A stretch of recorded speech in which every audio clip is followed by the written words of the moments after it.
Mysticism, The Unfathomable Voyage, by Tetronius Law.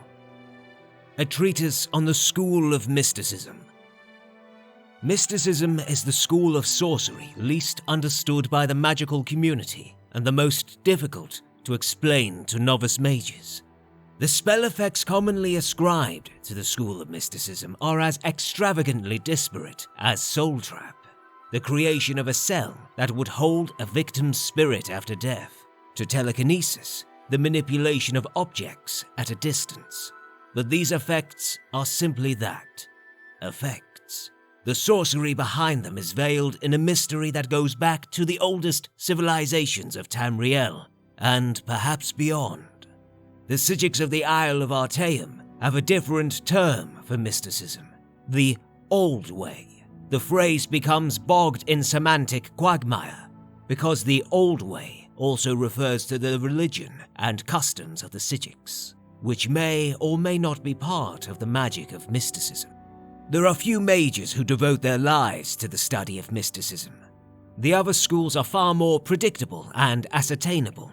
Mysticism seems to derive power from its conundrums and paradoxes, the act of experimentation, no matter how objectively implemented, can influence magicka by its very existence.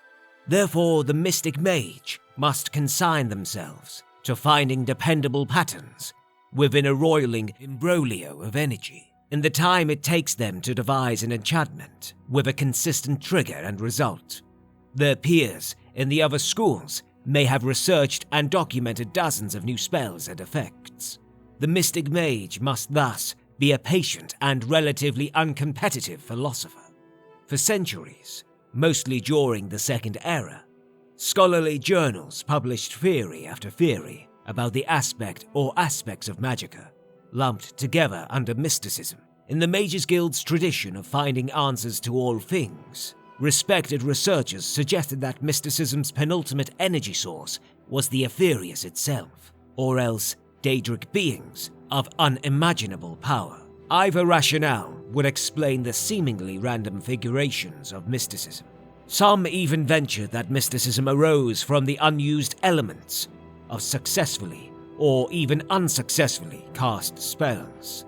Discussion within the Order of Psijics after Artaeum's reappearance has led some scholars to postulate that mysticism is less spiritual in nature, as was originally supposed, and that either the intellect or the emotional state of the believer is sufficient to influence its energy configuration and flow. None of these explanations is truly satisfactory taken by itself. For the beginning student of mysticism, it is best simply to learn the patterns distinguishable in the maelstrom of centuries past. The more patterns are discovered, the clearer the remaining ones become. Until, of course, they change. For inevitably they have to. And then the journey begins anew.